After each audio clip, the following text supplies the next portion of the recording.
I mean, Expressed on any program are those of the producers and/or the persons appearing on the program, and do not necessarily reflect the views and opinions of FRC Media, Bristol Community College, or the City of Fall River.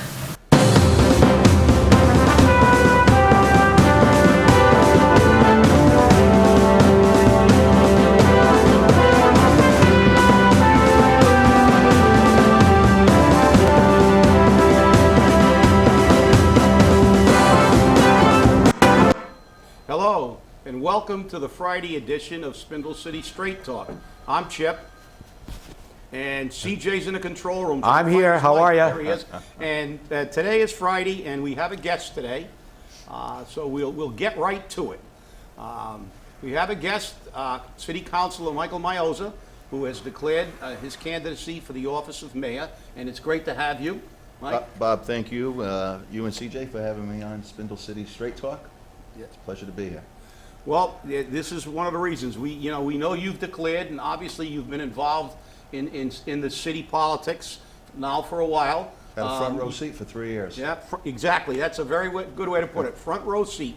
And I think that we don't have to tell you what's wrong with the city. I think you've been a participant, and you've seen and you've done a lot of questioning. So what we want you to do is basically, tell our viewers that, why did you run for mayor in the first place? Okay, Bob, good question. Listen, I believe that I have the skills at this time in our city's history, and given how divisive things have been, particularly over the last year, I believe I have the skills, first off, to heal this city, to bring entities together. I have leadership skills that I can bring to that office. I have management skills. I've worked for Fortune 100, Fortune 1000 companies, and those skills will translate. I've always said that government should run more like business, not like business, because government obviously is not profit, but some of the organizational structure that is in business can work in government. So I want to take that experience that I've developed over my 25 plus years in business and move it over to municipal government. I see what I've seen over my last 3 years. There's lack of internal controls. Our financial house is in disarray. We have some people that are in key positions that we really need to look at. Are those the right individuals for those positions? And I'm willing to go in. I'm willing to make those hard decisions. And that's what it's going to take. It's going to take a leader to go in and look at the whole house and make the decisions that need to be made. And listen, we all know we're in rocky, wavy waters right now. And we're going to have to make those tough decisions. But at the end of making those tough decisions, those right decisions, that's when we're going to start seeing the calm. We have to have vision. One of the things I've seen, I don't know where the city's going. What are we about? Where are we going? What is the vision for this city? And I think that needs to be, we need to determine what that is.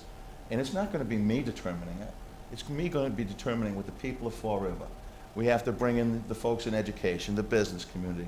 But collectively, we need to figure out where we're going. And we've got to transform this city. We've got to figure out what it is we want to be.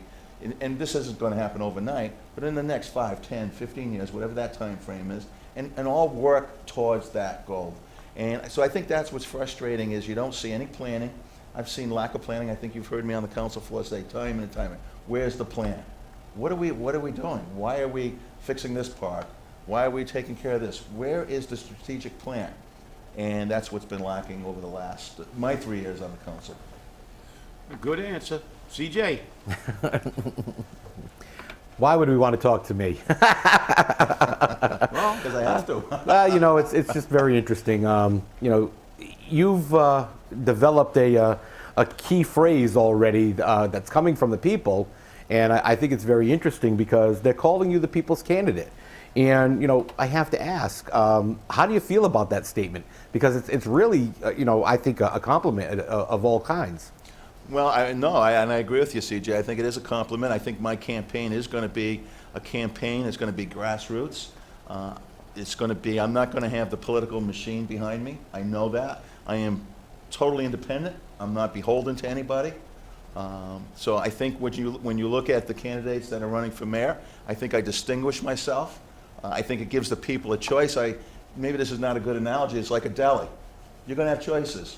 I don't want to say what meat I am, but, but you know what I'm saying? There's gonna be a choice. And that's why I've interjected myself into this race, CJ, because I want to give the people a choice. And I believe I am a real choice because of my experience, how I've conducted myself on the city council. I got to imagine that people feel that I'm a truly independent people. I'm not afraid to question. And when I sit in that seat of city council, I try to ask the questions that if Bob Camara or CJ Ferry were sitting in that seat, these are the questions that they probably would like to have answered. I try to get input from the community. I think people know that I'm well researched. I try to go in with a list of questions, whatever the issues. I scour that agenda, and I'm prepared to ask questions that I may need clarity on, because at the end of the day, I'm going to take a vote. I'm going to take a yes or no vote, and I'm going to have to defend that vote to the people of Fall River. And I've not had trouble doing that. And Bob, you know, we've not always agreed on things, and we've had telephone conversations. CJ, the same thing. But I'll explain to you why I made that vote. Again, we may not agree. And that's what I think. I think I'm a person that people can come to talk to. I listen, and you and I have spent a lot of time on the phone. And I listen to your position, and I listen to CJ, and I listen to people in the community. And that's what I think I bring. I listen. I'll take input from a lot of different sources, and then ultimately you have to make a decision, and you take a vote. So a long-winded answer to a short question, but well, I've got a little more difficult question, because Okay. one of the big questions going around, and they're portraying it as a negative against you, is he voted for this budget that doesn't work. And you and I have had conversation about that and why you took that vote, and you know, but I don't think people understand why exactly you took that vote. And would you have voted any differently, knowing then what you know today? let me answer the second part of that question. At this point in time, no.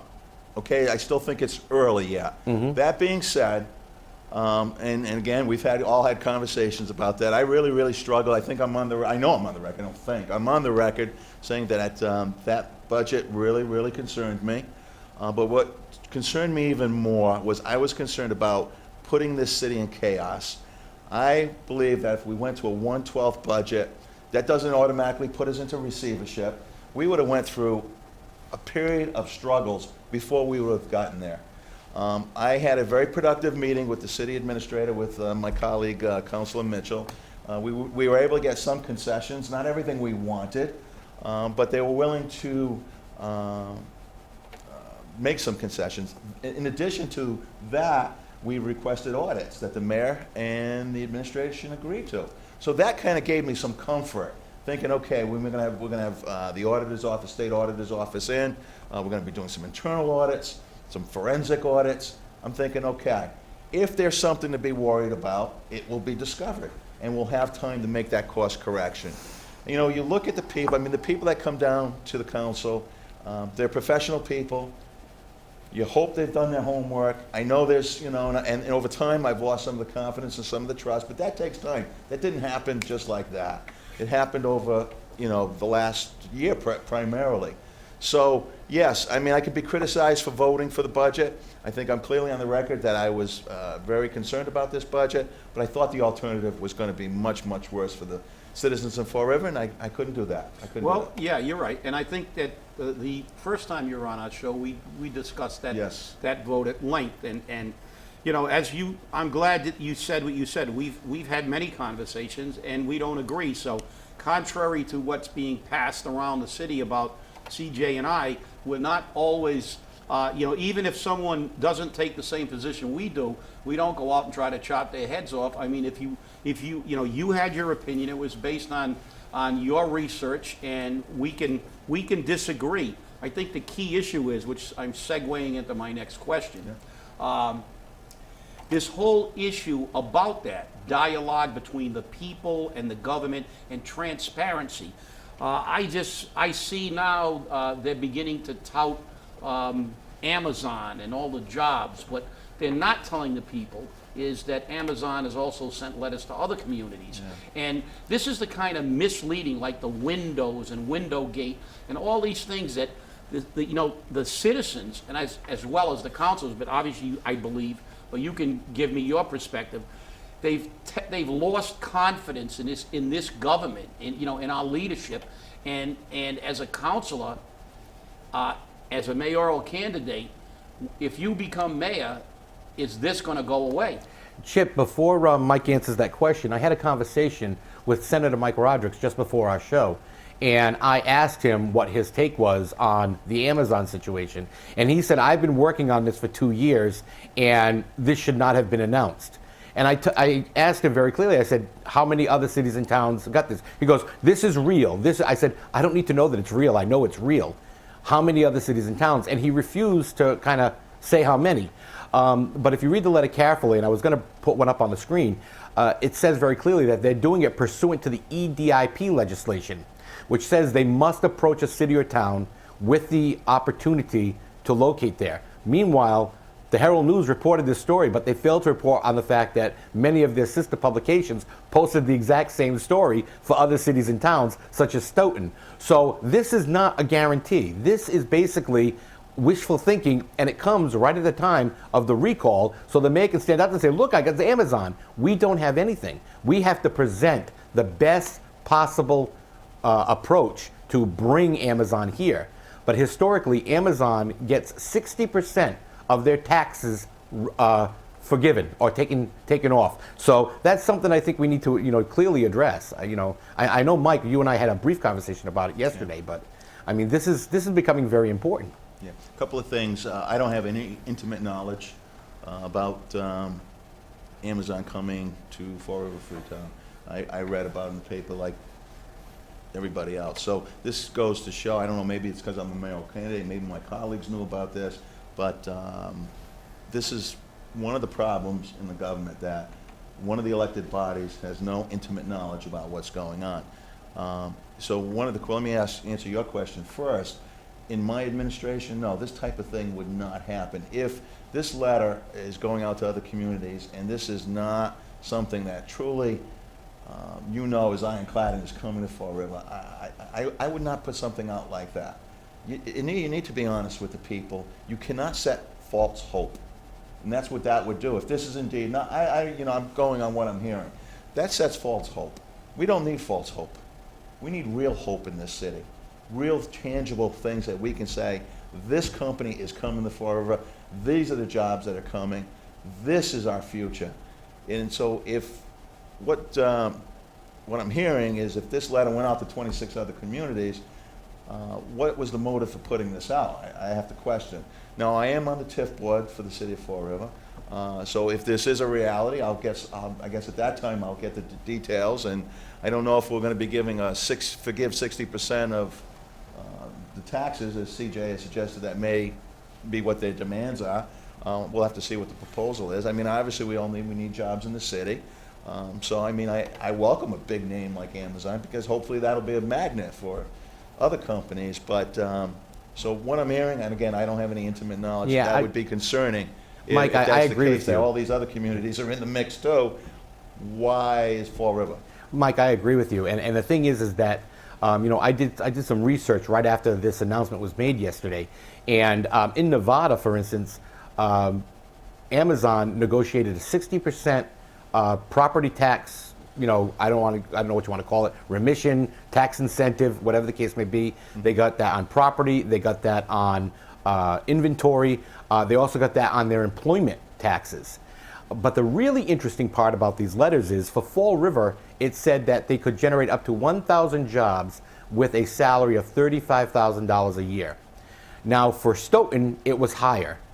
I mean, it was like $55,000 a year. For Lynn, Lowell, I mean, the wages were always different.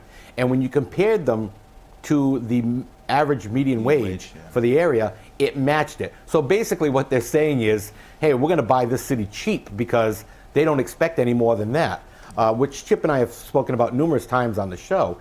But, somebody made the comment, then why don't we go market ourselves to third world countries so that we can get the jobs if we're going to be that cheap? Our people are worth more than just, a minimum wage job. And it's really scary.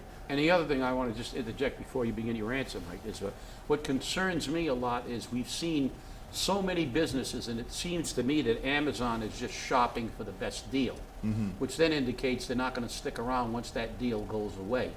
And we've seen this happen in Fall River before. Industry comes in, they get their TIFs. When their TIFs go away, they go away. And this is not what's going to make Fall River sustainable. No.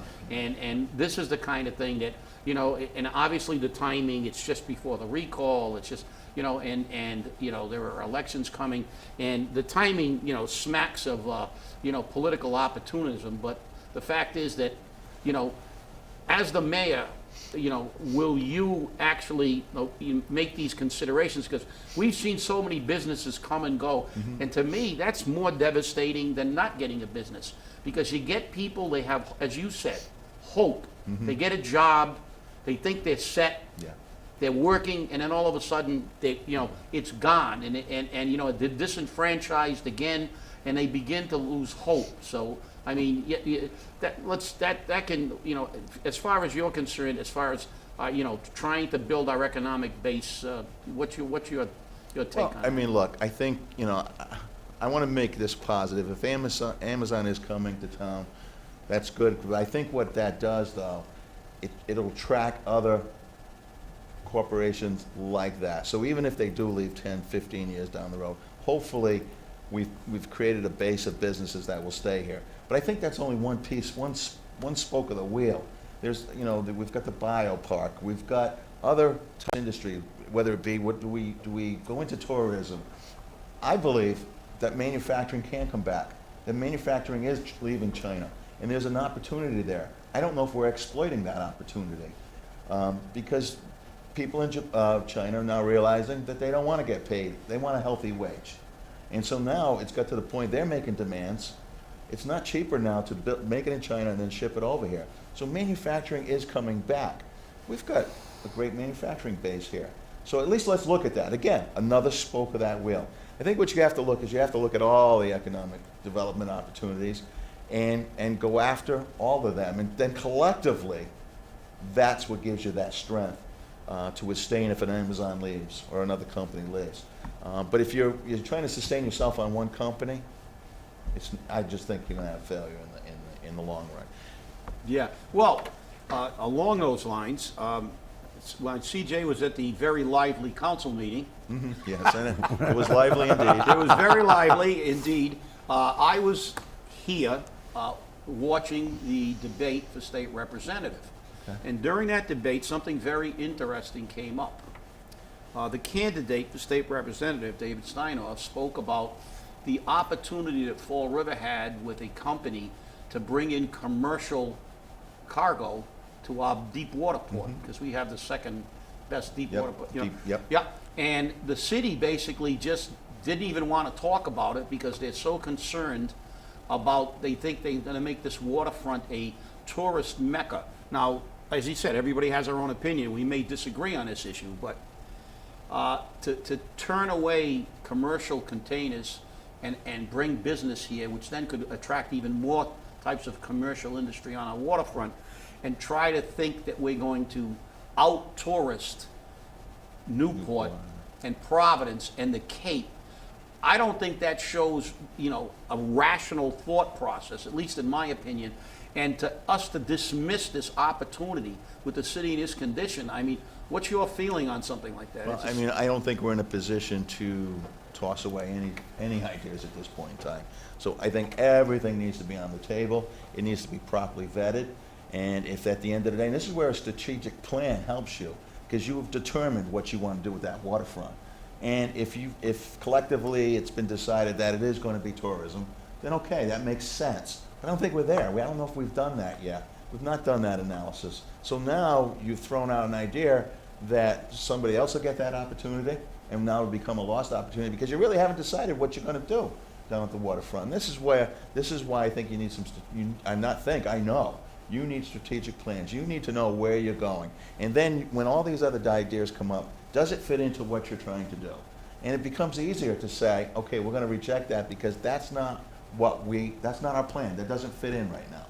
Or we're going to do that. So that's where the lack of planning, the lack of vision, the lack of knowing where you're going, you make these kind of decisions because Because I don't really know. Is that what we're doing down the waterfront? Who's made that decision? Where's that coming from?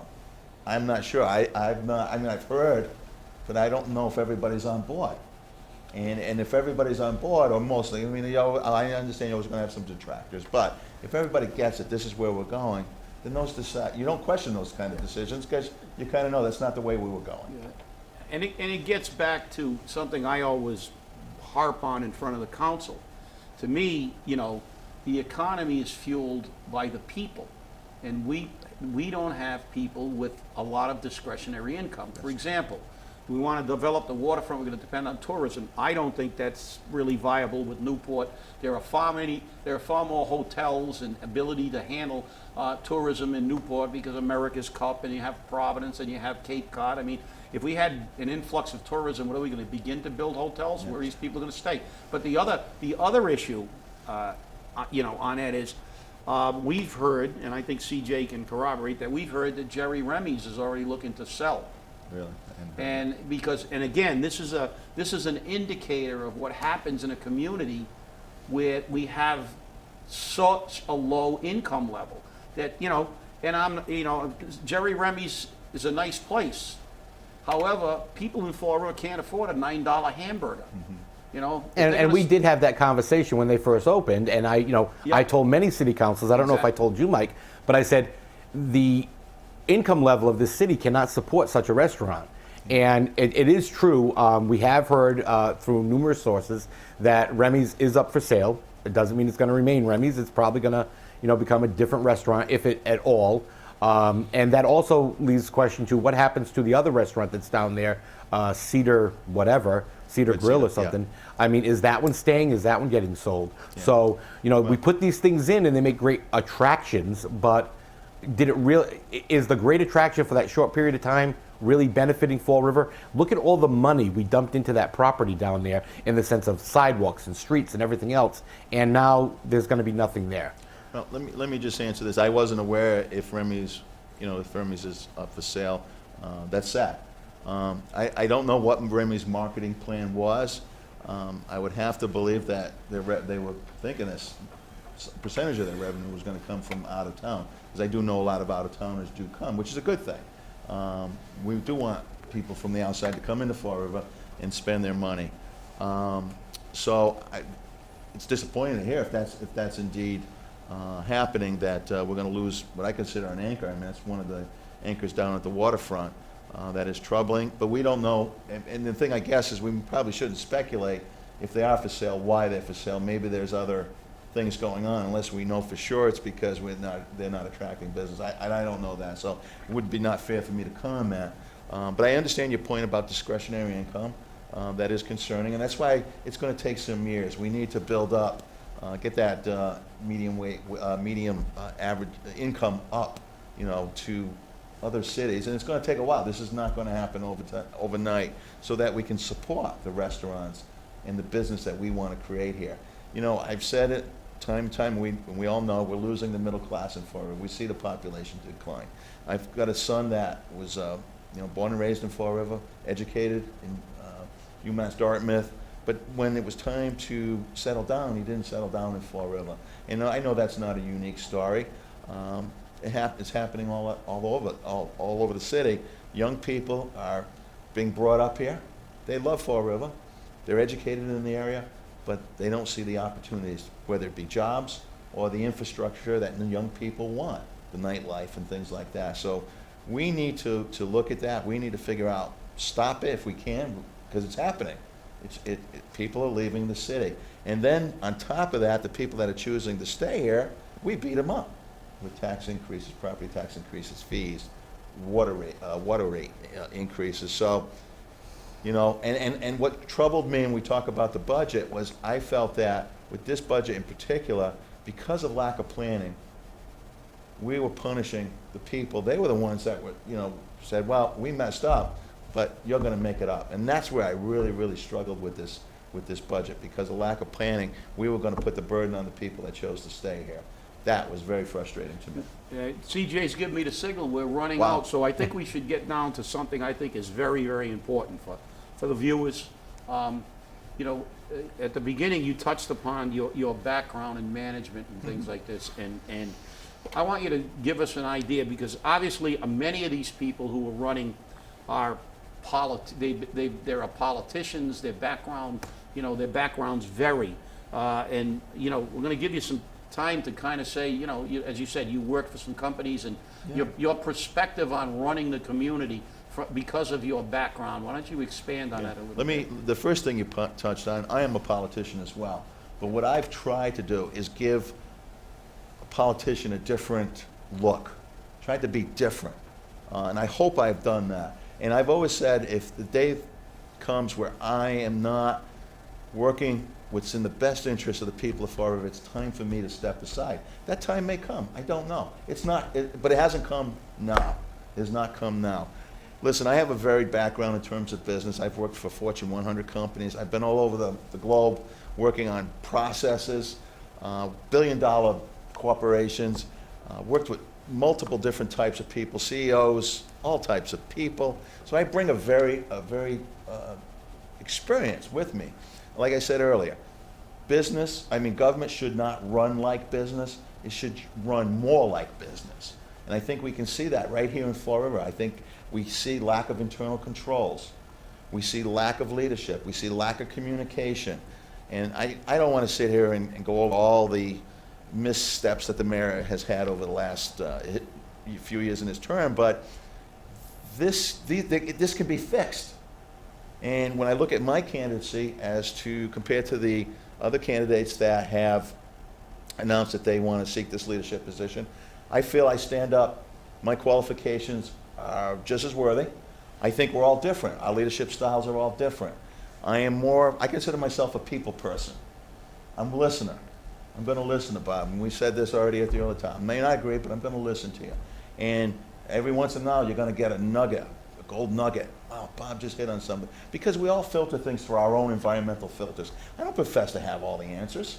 But what I do know about myself is that I'm willing to listen to people. I'm going to take the best of all those insights and suggestions, and we're going to put those into place. It's not about me. It's not unilateral. This is about us. We're in this big boat together called Fall River, and we've got to steer. And right now, it's just going in a circle, and we need to all put our paddles always in the water and just row the same way. And when we do that, and again, it's not going to be overnight, this city will change. That's almost inspirational, I'll tell you. It really speaks volumes.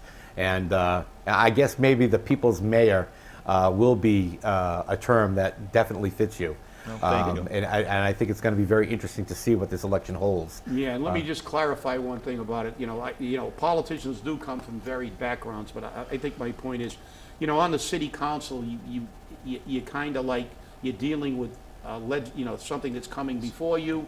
You are not the person who develops the plan. That's a good point. And I think that when you become the CEO, especially of a city like this, that is really needs to become a cohesive government, you need a leader with some type of experience. To have someone who was a bagger at Stop and Shop and take over, a multi-million-dollar corporation, which is what Fall River is, and really has never worked on planning. As you said, that's the thing that I was trying to say. Obviously, on a city council, they propose, you dispose. It's a different thing. Yeah. But when you're in that sixth floor, you have to propose. Mm-hmm. And if we continue to propose things that are all over the place, and that's why I wanted to highlight that. No, you make an excellent point. What you said was, as CJ said, truly right on point. It was almost inspirational. Yeah, thank you for being on the show today, Mike. Appreciate it. Thank you for the And thank you for opportunity. watching. You've been watching Spindle City Straight Talk on FRC Media. Have a great day. And good luck. Thank you, gentlemen.